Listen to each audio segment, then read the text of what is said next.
Hello and welcome to another episode of Nick's War Room. This is definitely going to be packed full of so much deep thought, so much stories, and today I'm with a good friend of mine, Bethany. How are you doing? I'm really good. There's Yeah. probably going to be quite a lot of giggles.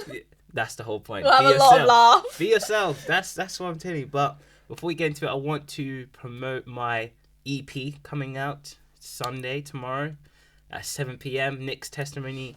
I think the album name says a lot of it, so have a look at that. 7 p.m. that drops. I'm excited, and yeah. So on to Bethany.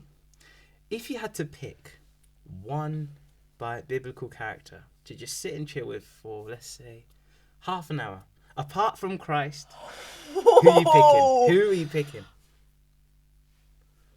Okay. Who are you picking? It's a debate. It's a close one, you know. That's hard.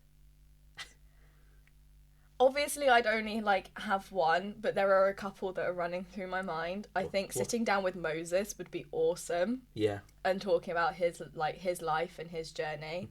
I think I'd probably have a really good conversation with Job. Yeah, Job. I think any of the disciples, I think I'd have a great chat with. I think there's a lot of wisdom that they'd be able to share. I think that'd be really cool. I think mine would be Paul, straight. I just want to see him in Athens and Greece and Crete and all these places he went to. I'd also love to know what they look like.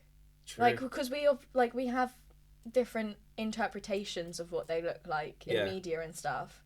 But I think it'd be so cool. Imagine everyone's thought of Paul as a blonde and he turns out to be brunette. Imagine the discourse that would start. I think it'd be so funny. Yeah, true. Right. Another question. Pineapple pizza, yes or no? Absolutely not. It's abominable. I can't stand it. I've not had it. I generally don't remember a time I've had it in my life. The thing is, I'm not a fan of pineapple. Really? I'm not a fan of love pineapple. Mango, definitely. I like mangoes. Mango and pizza. Mango on pizza is foul.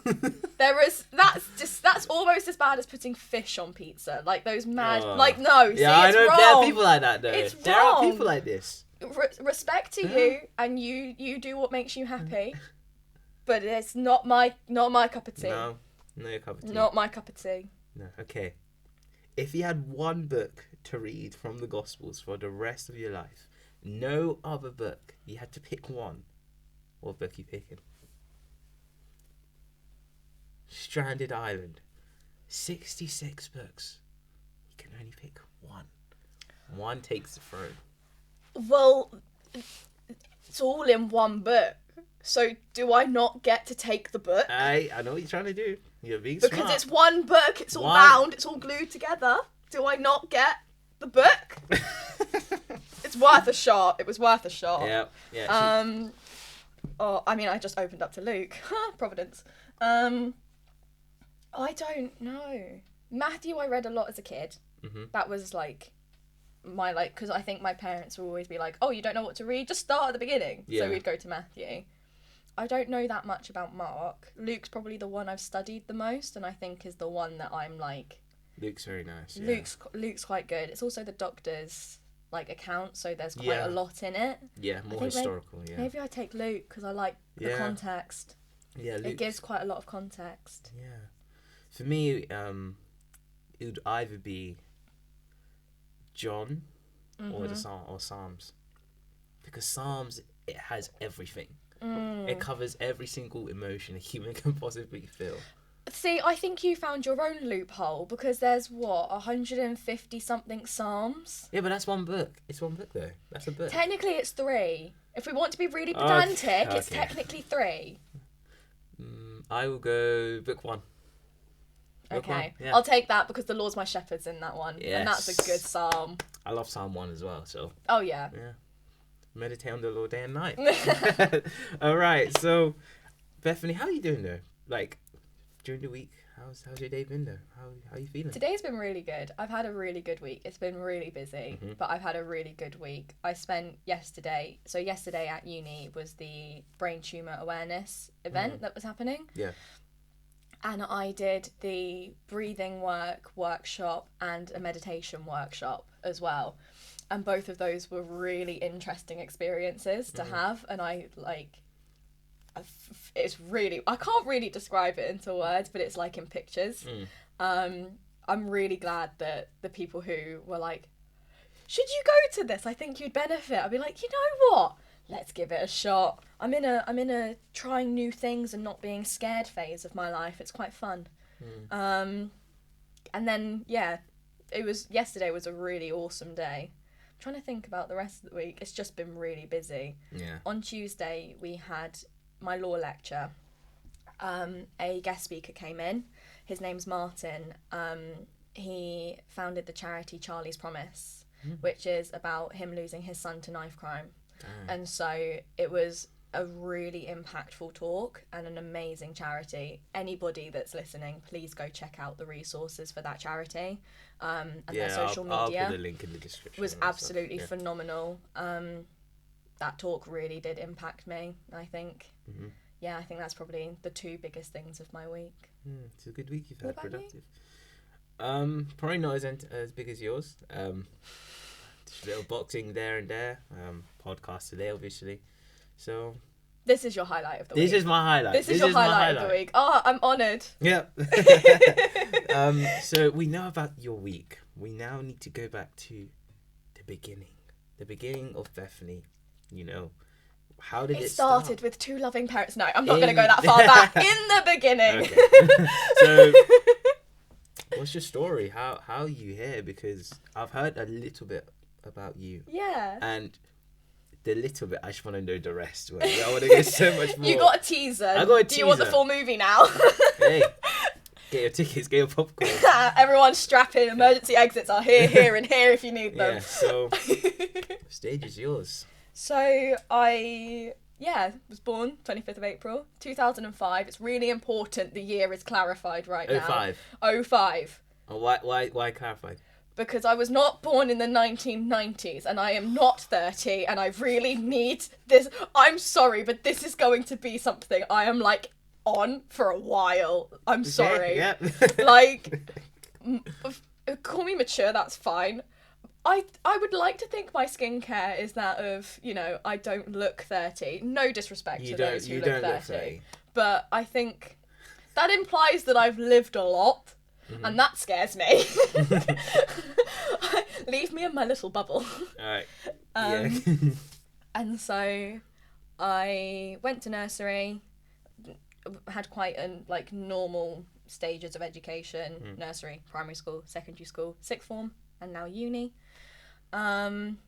My little brother was, well, he's not so little anymore, he's 18 now. He was born a year and 5 months after me. And then it goes Paige, who was born when I was 7, and then Harvey, who was born when I was 11. So there's like the age gaps between me and my siblings. I didn't even know you had siblings. Yeah.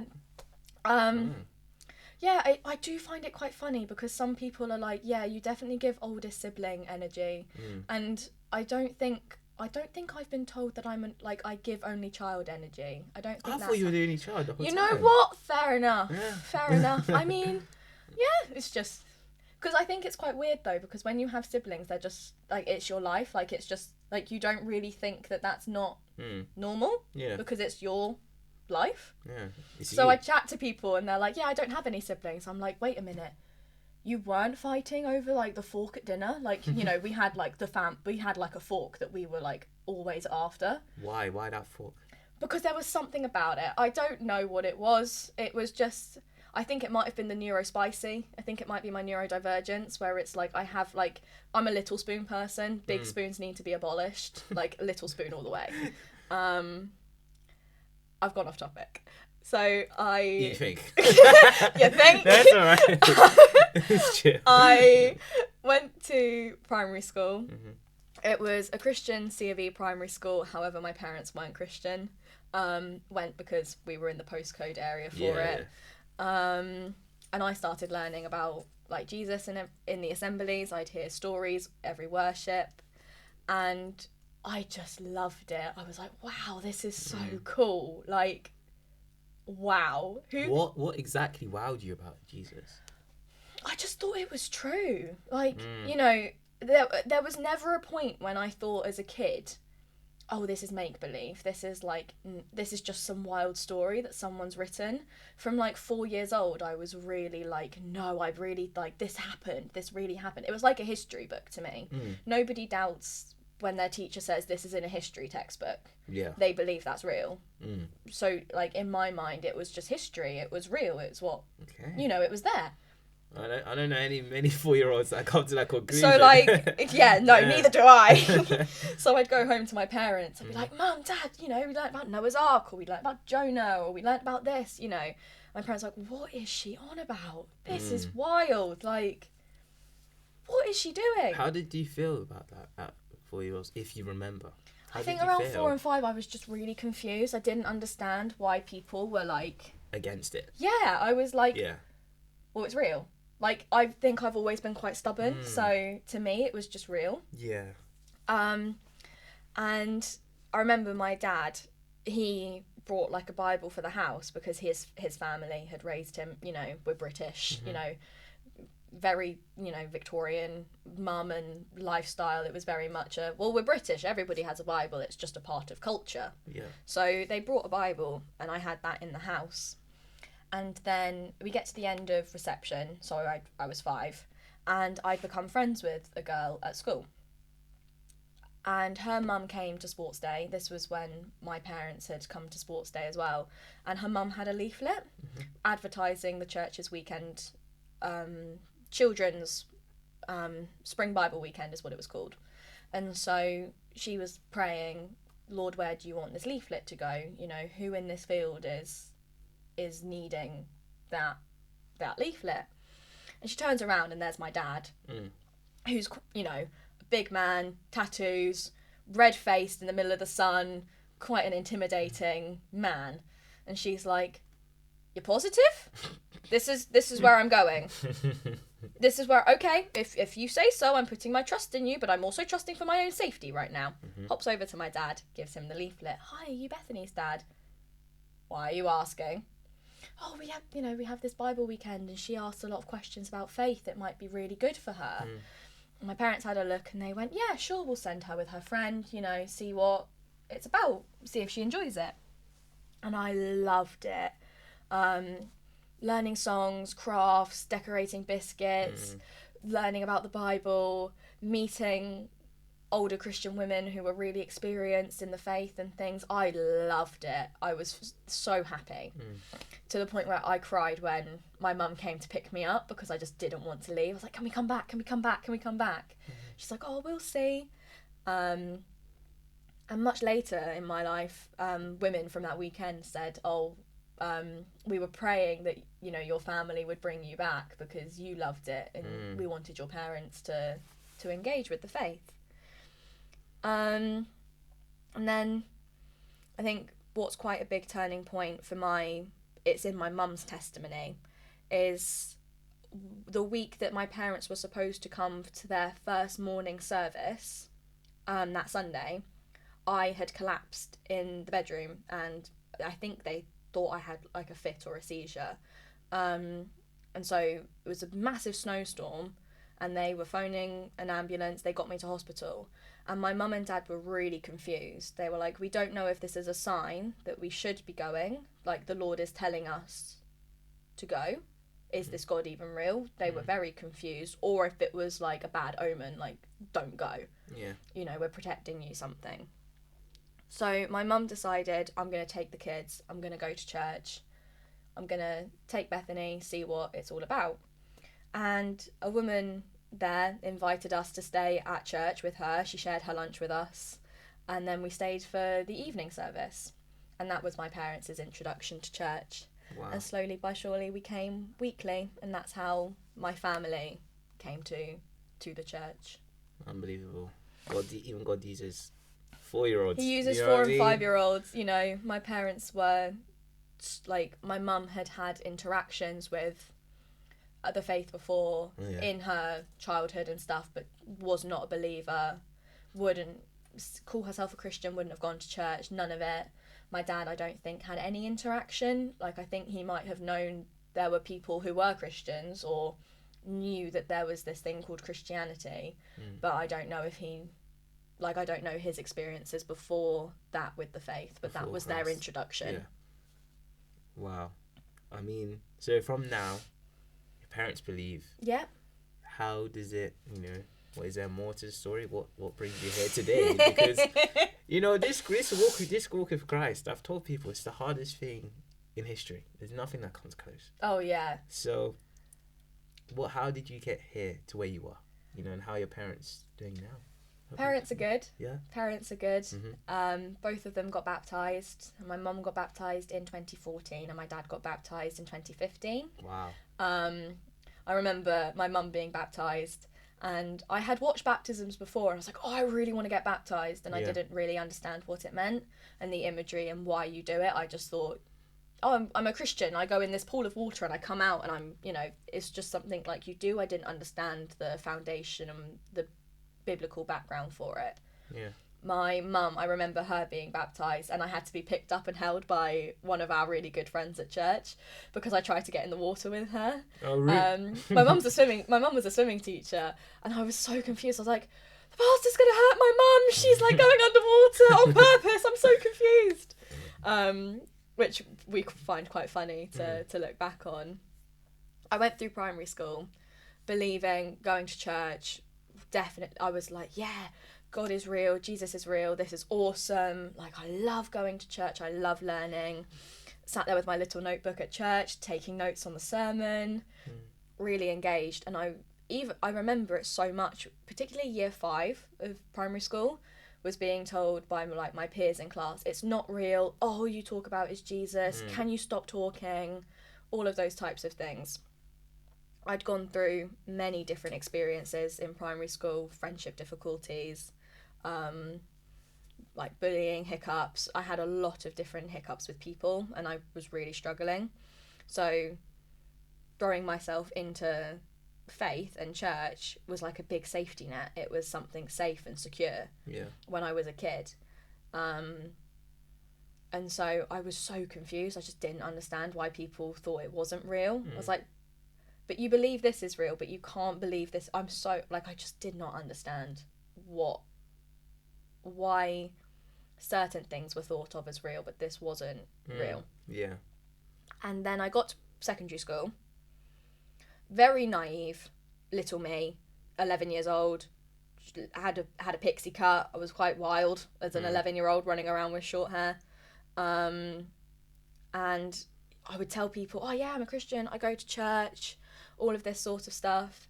And I had no idea the response. I had no idea the response that was coming for me.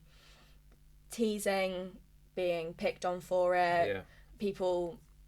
Persecution feels like a strong word for these experiences because that would, harsher stuff would come later. But this very much it made me really different. And as a kid, I had no problem saying to people, or I would go to church, and when I got baptised, a woman from church had been writing a letter to me throughout my childhood and time at secondary school, because she knew one day I was going to be baptised. She knew one day I was going to fully come to the Lord. So she had been writing stories and experiences and conversations that we had throughout my life to give to me when I got baptised. So you were you able to get baptised when you were younger? No, I got baptised at 17, just 2 weeks before my age. No, actually, it was just a couple of... How come so long? Because I ended up having quite a lot of ups and downs, we'll and then went through quite a large blip of...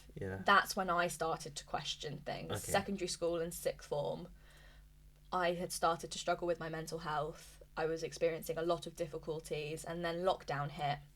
And that threw my entire life in the water. My routine was gone. I only cared about my grades. If I failed something, I was basically worthless as a person. I had no self-worth outside of school. Tests and results at school were what I was as a person. If I didn't have that, I was nothing. So having to leave school, being stuck in my bedroom 24/7, completely ruined me. I just declined so much, and I don't think that's talked about enough, is the mental health issues that have come about since lockdown. And this was when also started to think maybe she's neurodivergent, maybe there's something here. What is neurodivergent for people who don't know? Neurodivergency, so autism, ADHD, different neurodevelopmental conditions, cognitive conditions, where your brain is basically just wired differently. It's not necessarily something wrong. I don't like to describe it as something wrong. Mm-hmm. How I describe it's quite personal in my experiences and stuff I have. Yeah. And I think being suspected or diagnosed or whatever encompasses that. For some people it is only self-diagnosis because they can't access a real diagnosis. Yeah. And I think that was when we started to suspect potentially was neurodivergent because I didn't have my routine that I literally based my life on. I just completely disintegrated, for a lack of a better word. And so church moved online. It was live streamed every week. My pastor would stand at the front of the church to an empty room. Mm-hmm. Eventually we couldn't go into the church, so he set up his office to be like a recording studio for his services. Yeah. And we'd sit in the lounge and we'd watch the services together, and I just completely fell out of it. I didn't want anything to do with it. I think I was just angry was my biggest thing. Yeah. I didn't understand what was going on. Why, when you base your entire life around numbers and a number on a piece of paper determining who you are, not having that, I completely lost any concept of who I was as a person. I had no self-concept. I didn't care about myself. I didn't want anything because, to me, success was my grades. So if I wasn't going to get my GCSEs and if I wasn't going to get them as high as humanly possible, then there was nothing. I had, I completely negated my creativity or my socializing, my enjoyment of hanging out with people, or my love. I did fall back in love with reading, which I am quite grateful for. Now I really love reading. But that I remember being such a low point, especially with my faith. I didn't trust God. I didn't care. I didn't listen to the services. I did not pick up my Bible. I didn't pray. The only time I felt really anything was going on my dog walks with Pippin. That was the only time I really felt. Big up Pippin. Big up Pippin. We love Pippin. My little dog. Mm-hmm. That was the only time I really felt quite like me during that time period. And so coming out of lockdown, we then started going back to church again, and my family going to church, and routine came back, and on the surface everything looked like it did before lockdown. Church on a Sunday, school every day, homework, everything looked normal, but nothing felt normal. I didn't have any connection. Later developing anxiety and depression, and my mental health issues were progressively getting worse around this time period. But I had started to rebuild connections with people at church again, and there was one woman who, her and her husband are a missionary in Cyprus. Mm-hmm. They moved out there when we joined the church to set up a church, and went out there to evangelize to an area where there was no Christians at all. And so they moved out there. And when she came to England, I had started to build up a friendship with her. And during my A-levels, we had started to chat more and more. And we would send pictures to each other. And through her going and saying, "Oh, how was church?" I started to engage again, because I was then going to talk about it with her, or she'd encourage me by being like, "Well, the Lord loves you. You've believed that since you were a kid. That's your truth. So your feelings," not saying that feelings aren't irrelevant, but your feelings will change and your feelings come and go. Whereas if this is your truth and this is what your foundation is, that's what you need to be building on. Yeah. And so her being a massive part of it. There's another woman who's from my home church who literally from 12 to now has been the biggest example and friendship in Christ I could ever ask for. Amen. She sends verses, she has sat with me and prayed. We have gone through so many ups and downs she has witnessed. And she is just the absolute best. One night we were on my youth group holiday, and this was one of my first ever panic attacks. And I had asked my friend had woken up because she could hear me having my panic attack. So she ran out and got this woman, and she came and sat with me. I think we sat for about 2 hours in the middle of the night, and I was just sobbing. I was like, I'm so lost. You know, your daughter, who was my age, had already got baptised by this point. We were 14. The 2 girls who were in my year group at church had got baptised and they looked like they had everything figured out, and they looked like they were really secure in their faith. So me starting to struggle with my mental health, I sat there and was so lost. I was like, why can't I have what you guys have? Why can't I have this relationship? What am I missing? Why am I so sort of broken? Why am I not enough? All of these different things.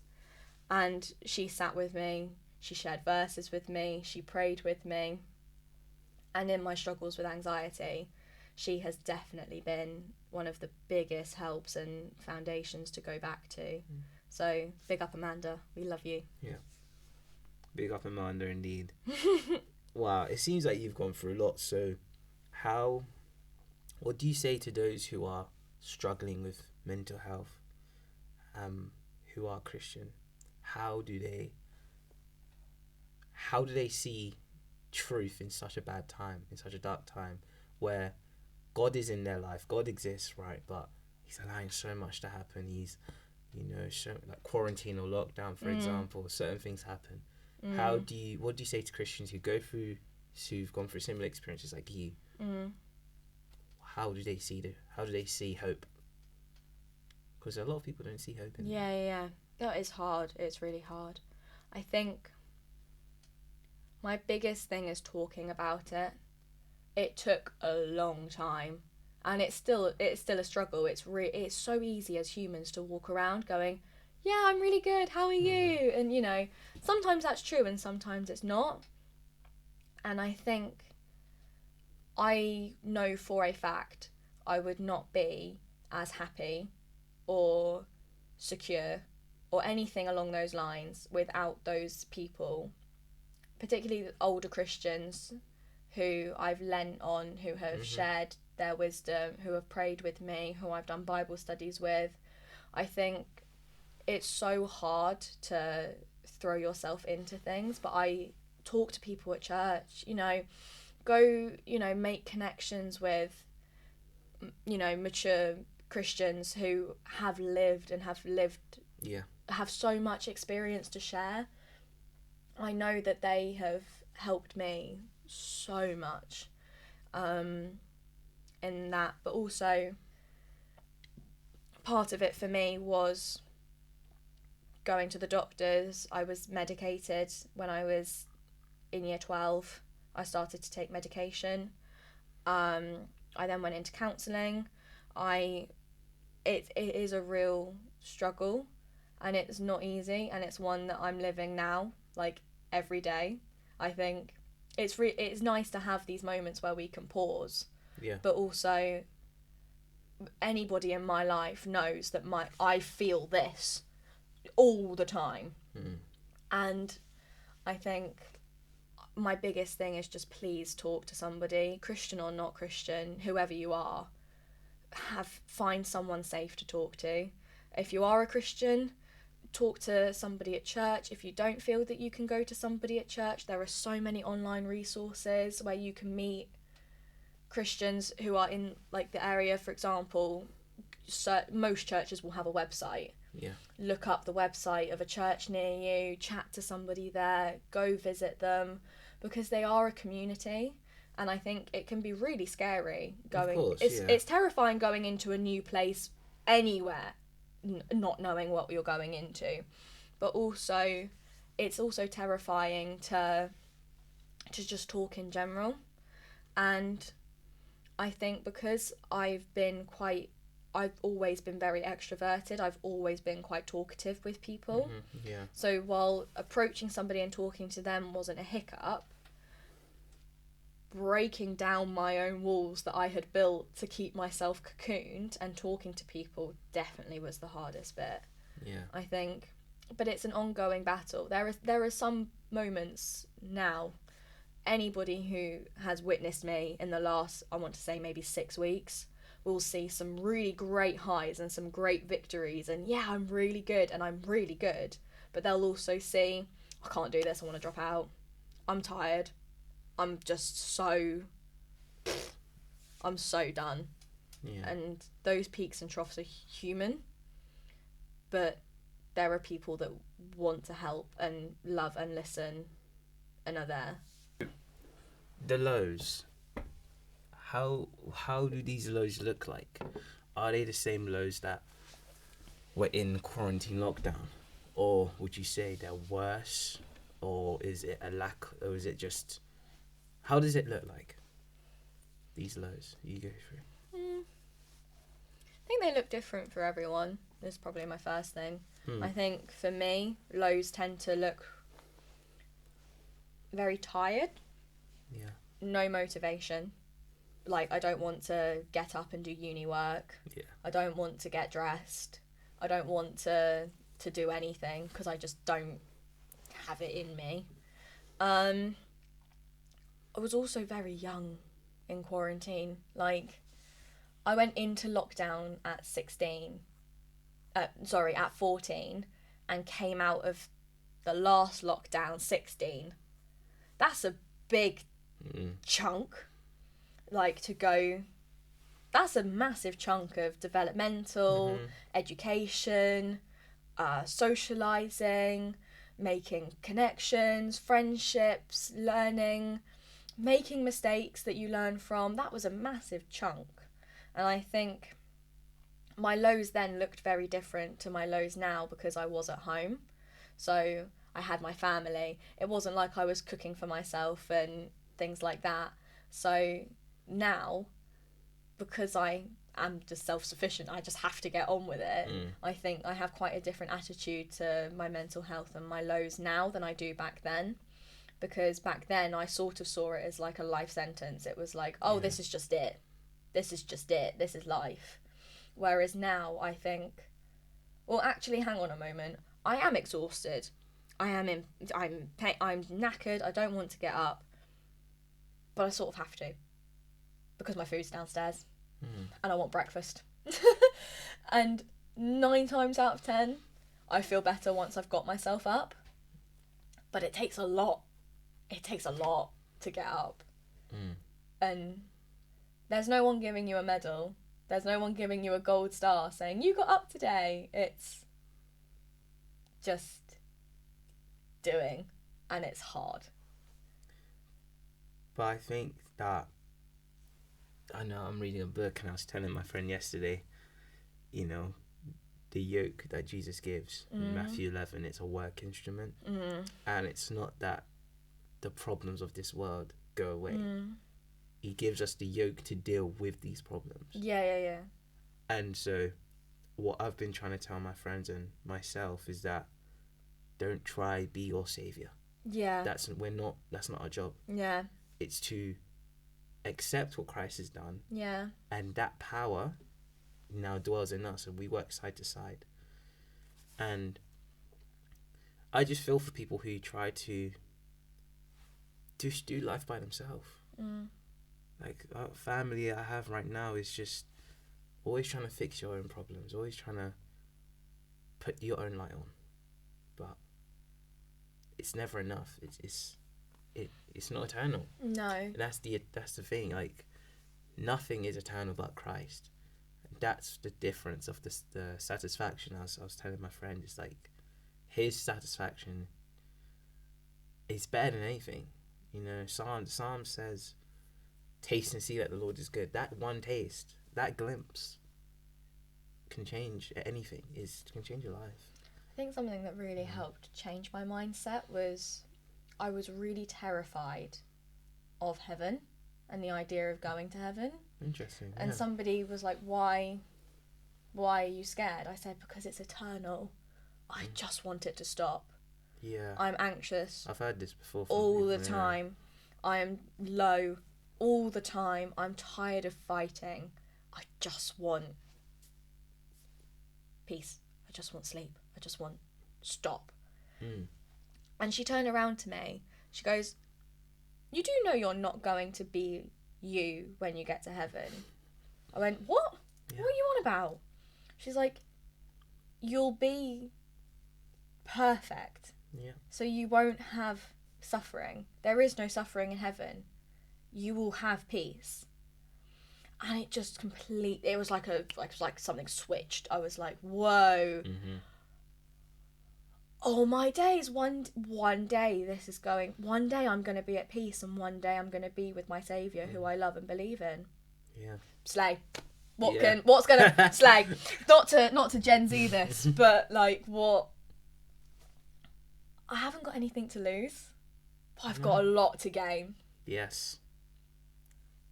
To die is gain, right? Mm-hmm. As Paul said himself. Yeah, you know the scripture a lot better than I do. I just remember these one-liners. I know experiences, and I know experiences, and my walk with prayer especially is something that's really up and down. I used to really struggle with prayer, and sometimes I still do. But everyone struggles. My prayer life now is really quite good. It's quite strong, and I think the Lord has really blessed me in that way of come to me, talk to me, communicate with me. How were you able to improve your prayer life? Because there are some people who have no idea how to pray. It goes back to talking to people. Coming to uni and meeting, like going to the CU, without a shadow of a doubt, has changed me. And I've met my best friends, and I've met some of the most beautiful, incredible human beings ever there. And meeting Christians in first year who because I came to freshers. My first ever time I walked into the CU room, I was in leggings of my dad's hoodie that I had pinched from him when I went to uni. Yeah. He was livid. Really? I FaceTimed him and was that his favourite hoodie? It wasn't his favourite hoodie. Oh, okay. But I FaceTimed him and I was in his jumper. He was like, is that my... I was like, so I've got to go. I can hear someone calling my name. Yeah. No, I didn't pinch your jumper. That would be ridiculous. Nah, you definitely didn't do it. I definitely didn't. I literally stepped into the room, burst into tears, and got back out again. And Sarah, what a beautiful human. Big up Sarah, She came outside and said, so I'd moved on the Saturday, and this was the Monday. And she came outside, and I was like, I just want a hug. And so she held me, and we prayed and we spoke, and I went back into the room, which I didn't expect myself to do. I was fully prepared to go home and say I'd done it. I tried, but I'm going. And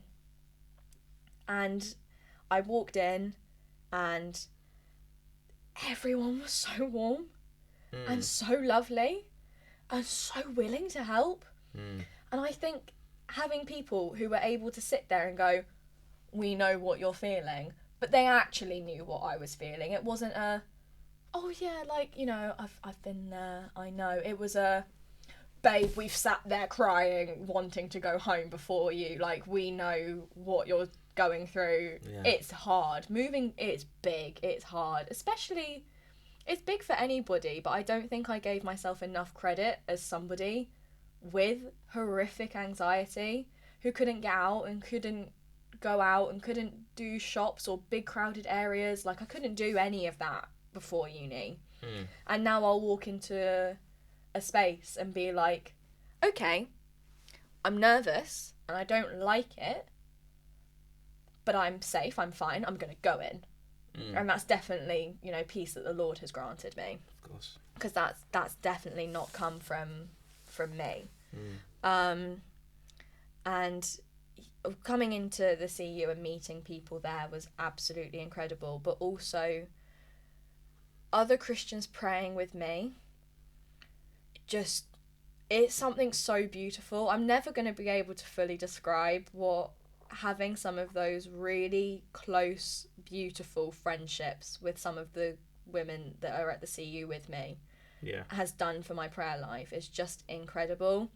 And I think I was shown the power of prayer, particularly by Anna, who we know. Her praying for me and her praying with me. Oh my days, what a warrior of prayer. And same goes for Tilly. Like, what amazing people to pray with. And they definitely helped me, because it's not only shown me that side of prayer, but them praying for me has helped me so much in healing that relation, and now going out and praying for other people. It's very hard to explain until you have experienced it yourself, or you've done it with somebody else. But like, the power and the feeling when you are with such a close group of people in such an intimate way, letting yourself completely be yourself and praying with them is just incredible. The power of prayer, it's something I had to look at myself, like really look into it, because Jesus was always praying all the time, but he's God. Like, why does he have to pray all the time? I don't get the significance. And it's just the unity with the Father, the will aligning with the Father's. It's total agreement. It's love. It's the most beautiful relationship I've ever seen. The Trinity, those three, all together. And it's like, wherever the Father goes, I go. It's like he's chased. It's like David. It's like David said, like, I'm after God's heart, chasing the Lord. And that just, not just prayer, but in all life, just enhances. And that's what I realized with prayer. Like, Jesus was always in prayer, just talking with him. We don't know what his prayers were like, but he was just there with him.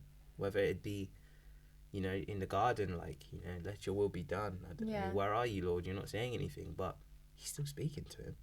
And no matter how you feel, the Father you can still speak to him. I think we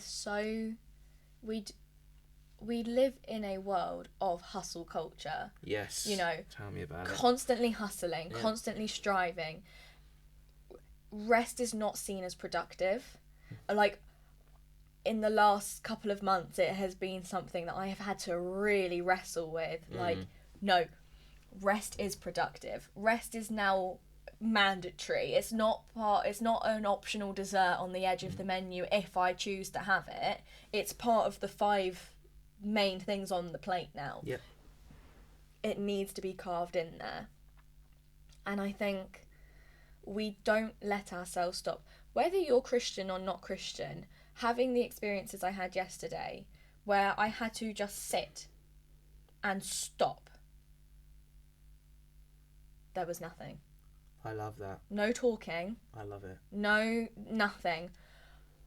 It was weird. It was uncomfortable at first. Yes. And it's something that's going to be, because it's something I really want to work on, is whatever capacity it ends up looking like, is that, because people who see me out and about, I've got my headphones on, I'm blasting music, I'm having my little jolly, I'm so uncomfortable with silence, I'm so uncomfortable with stopping. Same. I'm so fidgety as well, so like yesterday, having to sit still for such a long period of time was so hard.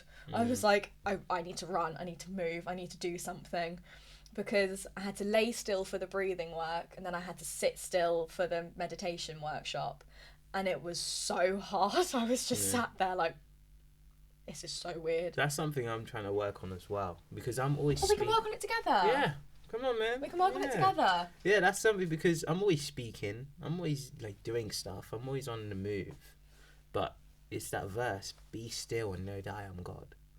Just being, just standing there. It's such a journey. Silent. Yeah. It's such a journey, and it's so uncomfortable. And it's like that rest thing you're talking about. It's when Jesus said, like, Sabbath is made for man, not man made for the Sabbath. Oh, yeah. Come on now. Like, he's our Sabbath. We forget that so quickly. And, the book I'm reading, literally, it's about hurry. I'll put it on the screen.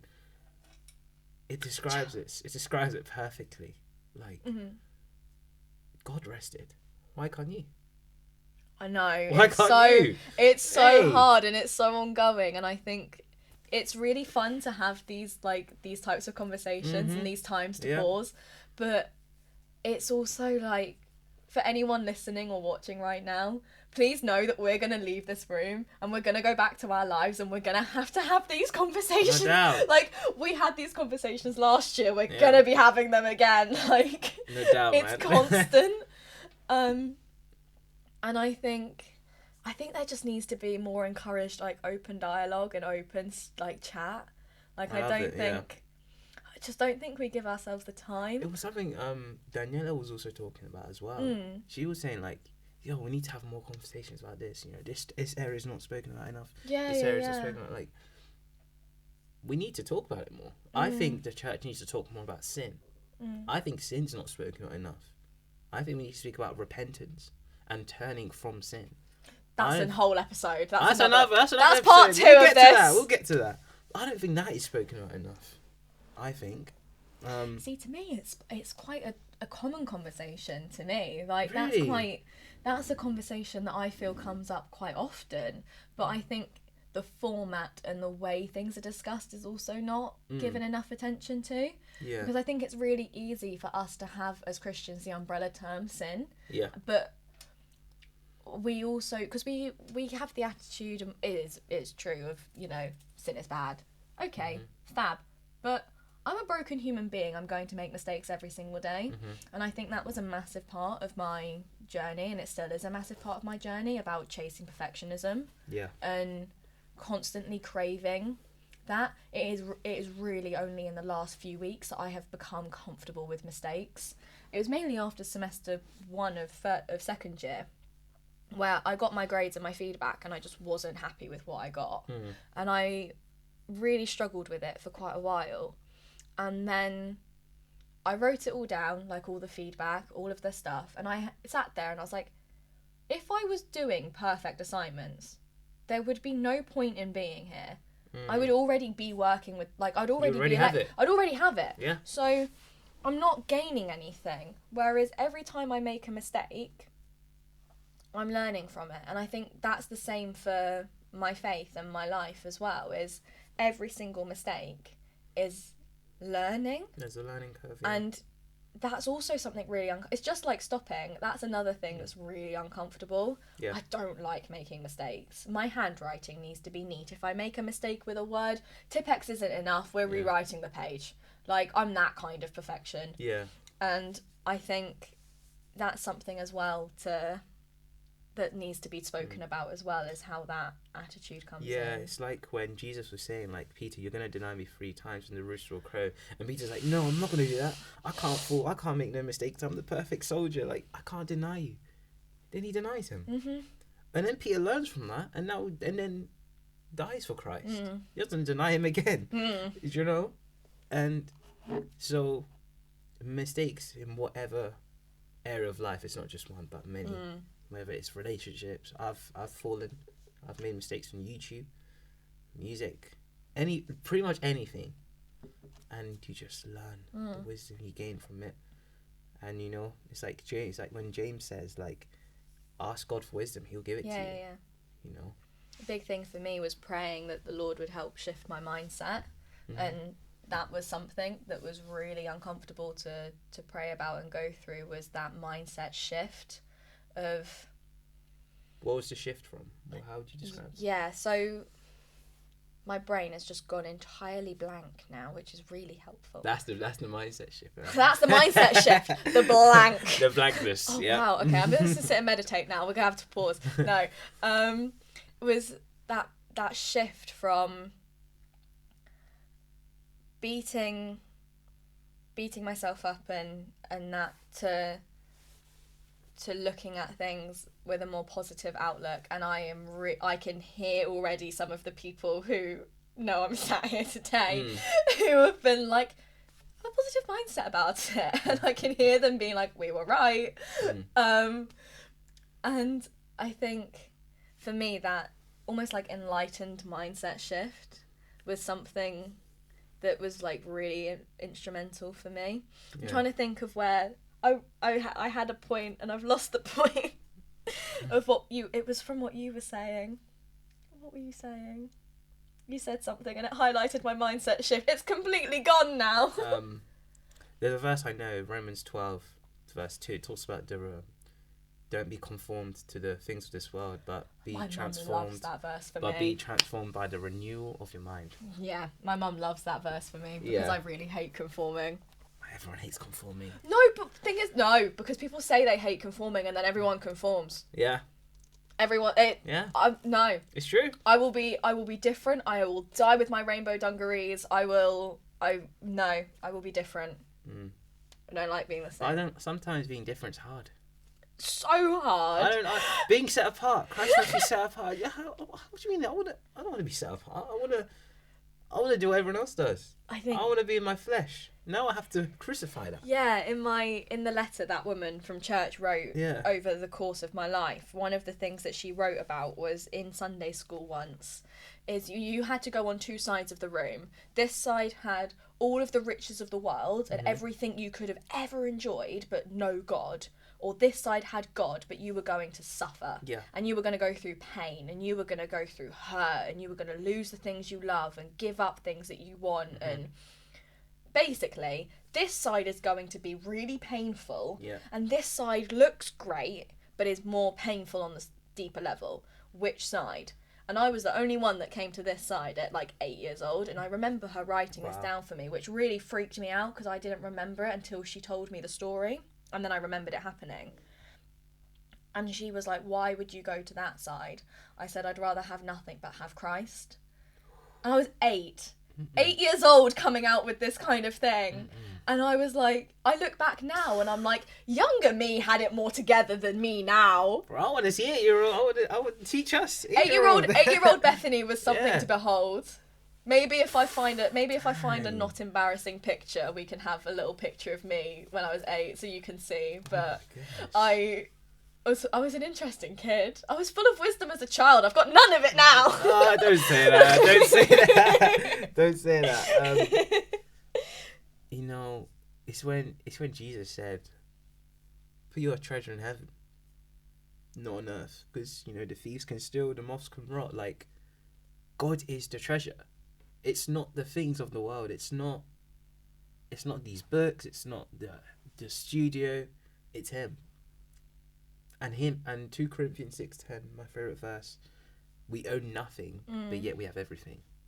Jesus is the everything, and that's what people don't get. Oh, how are we going to get food? How are we going to drink? How are we going to survive?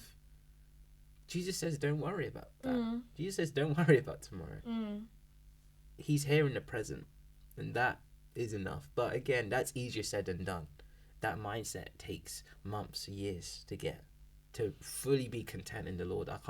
It's easy saying it, but it's also doing it as well. I think as well, like this is something that is ongoing for us. Like every day, man. Yeah.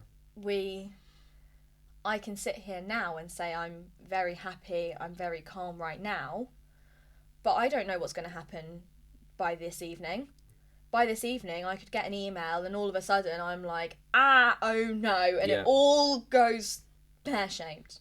And I think that's the beauty of it. That's something I've learned, is that's the beauty of being human. And there we go, there's the mindset shift. I've just remembered it. Yes. I've remembered it. Let's go.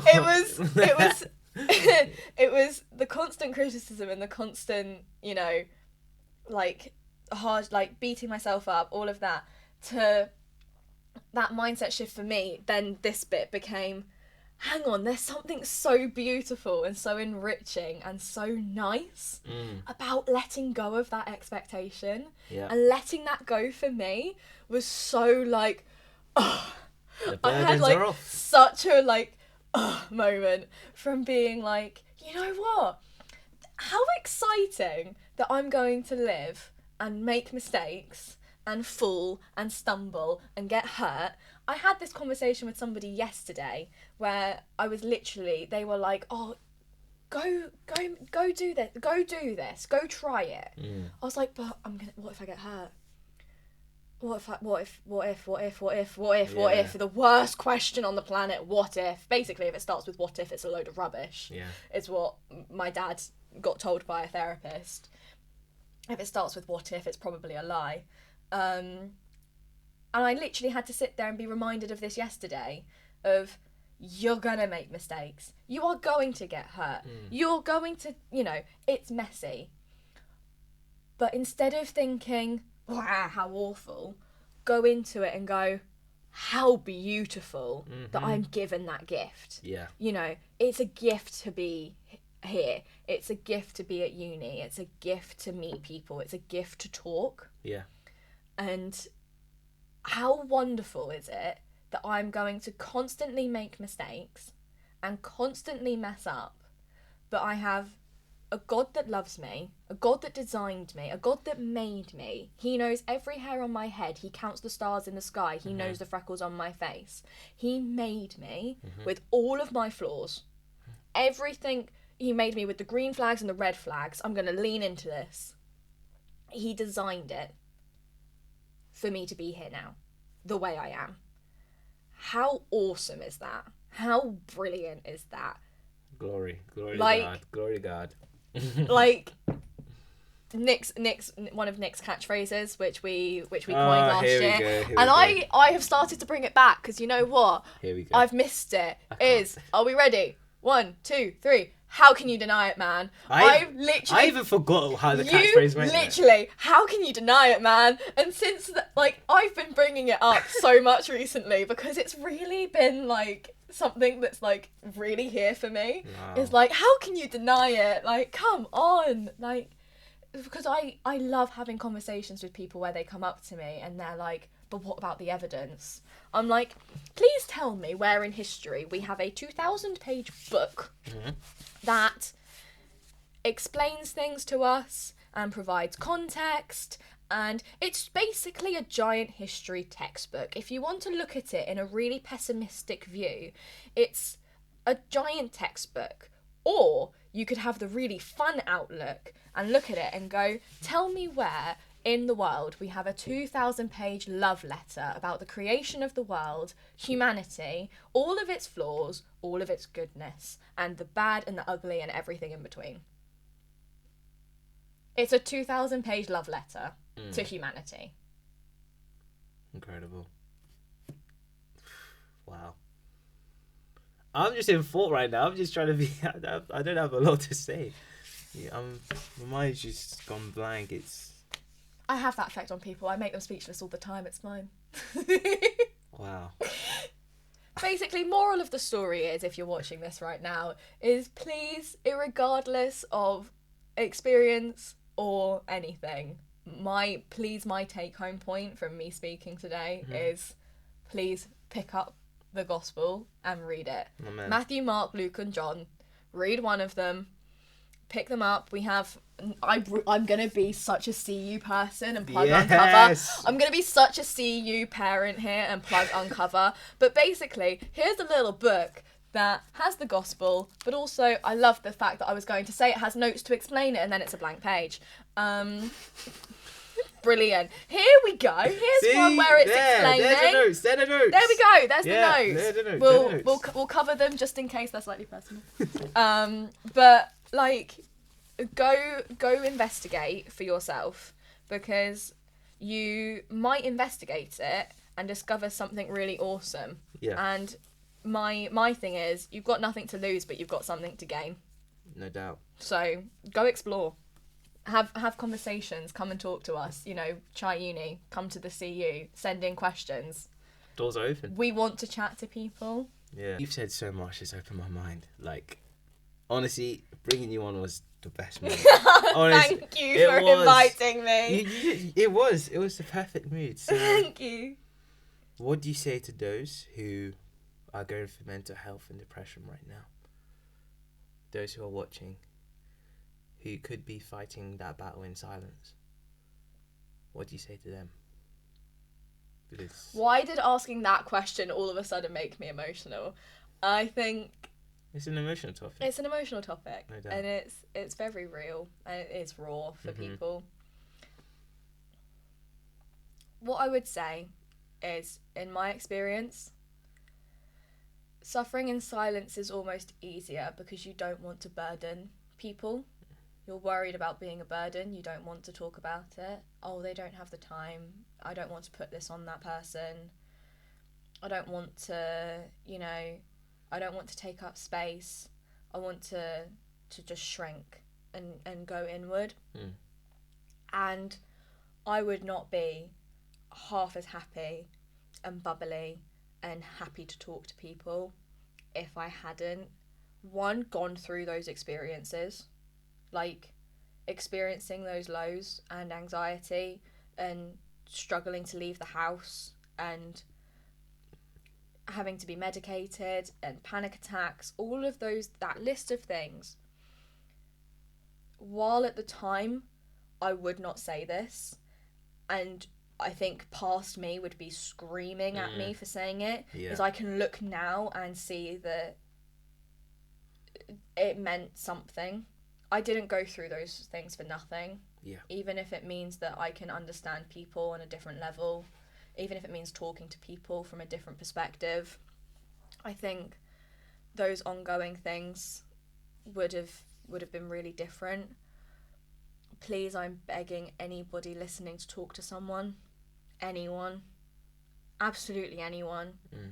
Text a friend, call a mental health line, text someone, talk to your lecturers or your teachers or your colleagues or absolutely anyone. Just talk to someone, because it's just, you're gonna lose so much by not talking. You will. It just eats and it festers and it gets bigger and worse. And I think as well, there was a part of it for me was, there's no trigger. There's nothing wrong. There's nothing bad enough, to warrant the feelings I'm feeling, to warrant these struggles. And the thing about mental health, and particularly mental illness, is it doesn't discriminate. It doesn't care. Wow. It doesn't care who you are. My goodness. It doesn't care how old you are. It doesn't care what size you are. It doesn't care whether your gender. It doesn't care your age. It doesn't care about your life status. It doesn't care if you've got money or not. A physical illness you would treat. You would go to the doctor. You wouldn't ignore it. If they said, you've got this, you need treatment, you would do it. And being told that my brain is like an organ, well, it is an organ, but it needs fueling, it needs care, it needs rest. It's like, imagine having a plant that you really care about. I can't save plants to save mine. I literally can't keep a cactus alive, but it's quite a good analogy. A plant needs sunlight and food and air and water and all of those things to keep it going. Your body needs food and water and sleep and painkillers when you're in pain, or if you've got a cut, it has platelets in your blood that start to make everything better and heals it. Your brain is that too. If it has an injury, metaphorical injury, mental health, mental illness, it needs help, it needs healing. And I think saying to myself and having the attitude of actually going forward and being empowered by asking for help as well. It wasn't a sign of weakness asking for help. It's a sign of strength admitting that I needed it. Yeah. If anything, it makes me stronger. Yeah, no doubt. It makes me weaker in the sense that... You're afraid to tell anyone. Yeah, breaking down those barriers and letting myself go through that, without a shadow of a doubt, is one of the hardest things on the planet. It's ongoing. We don't know what the next few weeks look like for me. I could stay on this quite high up and I could stay quite plateaued, and at the moment my medication is doing really well for me. But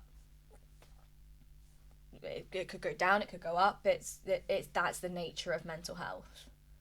It's like when Jesus said, you clean the outside of your cup, but the inside I'm paraphrasing, but you just neglect. Yeah. You don't even touch it.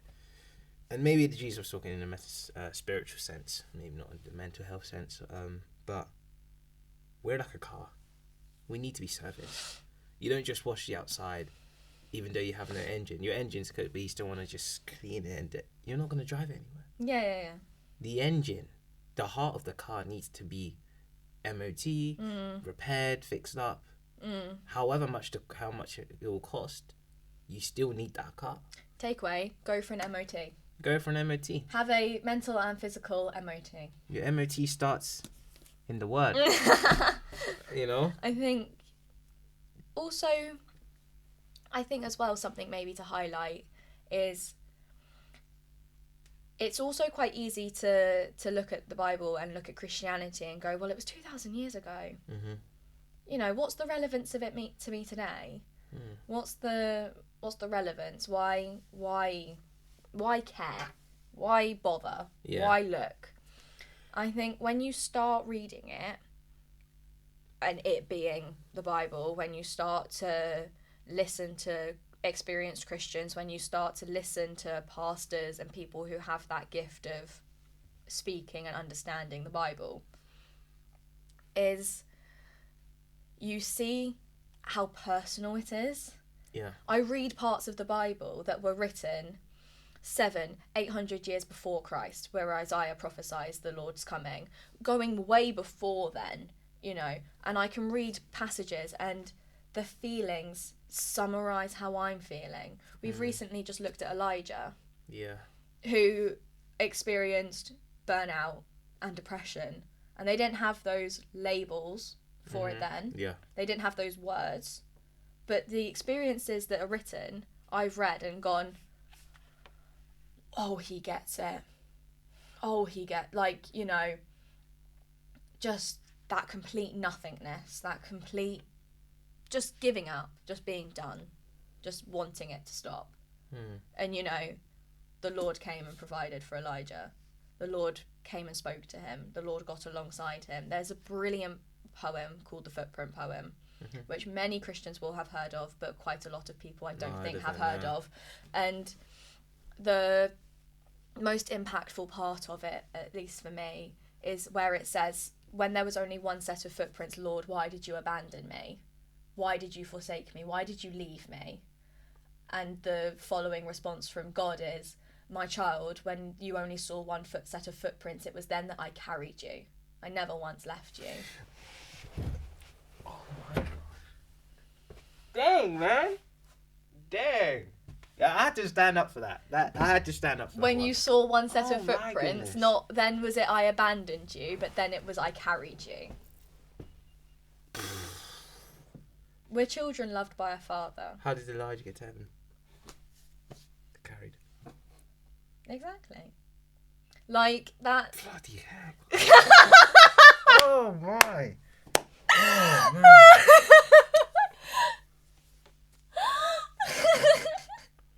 Please carry on. No, but let that marinate for a minute. We'll pause there and have a think about that, you know. Like, not then did I abandon you, but then I carried you. Like, there's not been a single day of either of our lives that we've been by ourselves. Not one. Nope. Not one day. And that's the same for every single human being, whether they know it or not, whether they believe it or not, whether they choose to live it or not. For us as Christians, we believe, we hold the truth that every person has been loved every single day of their lives. It's whether they choose to accept it or not. And then comes into the play of free will and predetermination, and I've got a very good feeling that we might need to do another episode together. No doubt.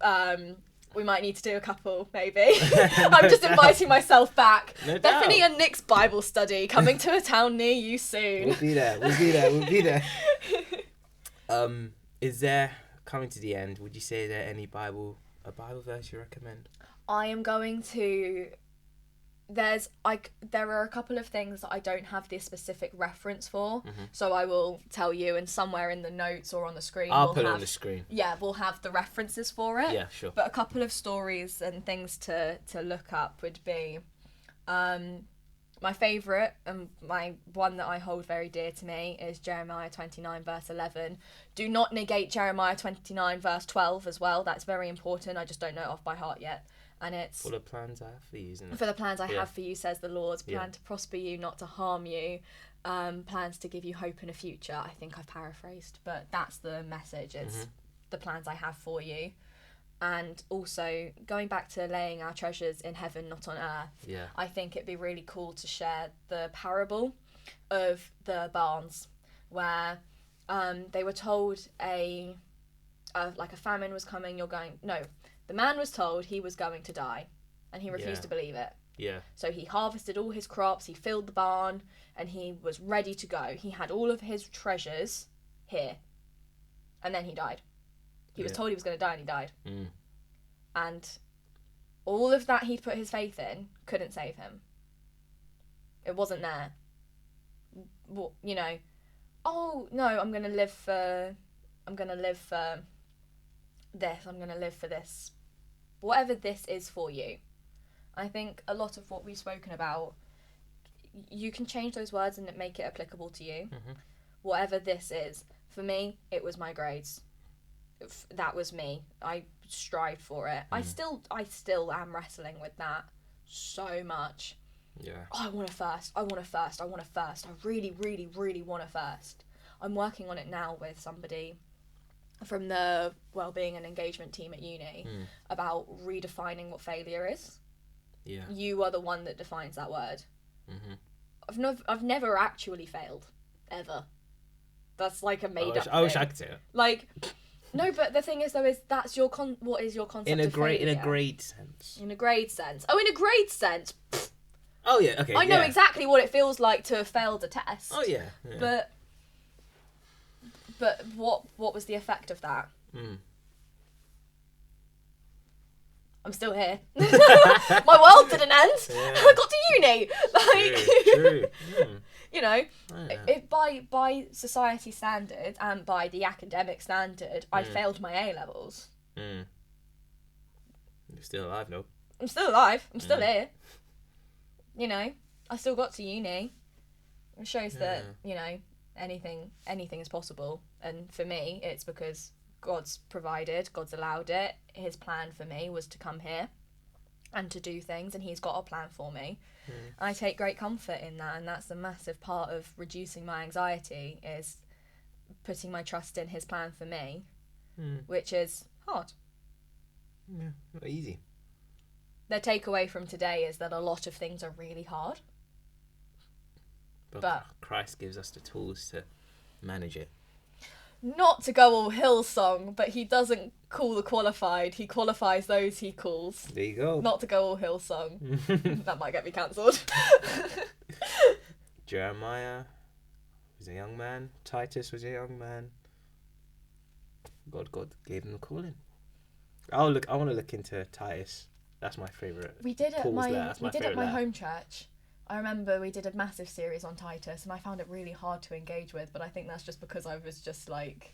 It's my favourite letter. This is a man in the Bible. I don't Yeah, think I paid that much attention. Yeah, he's not a big figure, but I love that letter. Hey, the major and the Yeah, minor very prophets. good. Yeah. There's two sides to this. There's a lot. But thank you. Thank you for having me. Wow, Thank you for inviting me. This is the first of many. Oh, definitely. I can sense already the series is like more we've got coming. I'm just happy you're able to be comfortable and, you know, just speak your I've had a truth. great time. Yeah. Honestly, I've enjoyed it. I hope Dylan in the back's enjoyed it as well. Shout out to Dylan. Can we, I don't think, the tech people Yeah, big him up, by the way. Big up Dylan for his work on tech. He's probably blushing. I can't see him. But he does all this mic stuff and, you know, we have to shout him out. Do you know what I mean? So, yeah. But yeah, don't forget to subscribe. Thank you for listening. Yeah. Album's coming out tomorrow, 7 p.m. Nick's testimony, and wow, big words from Bethany today. I hope this video made sense. God bless. Or any questions. We'll throw that in as well. If you have any questions, put them in the comments or ask. We'll listen. I'll put that in. Yeah. We're done. We are done. And cut. And done. Boop.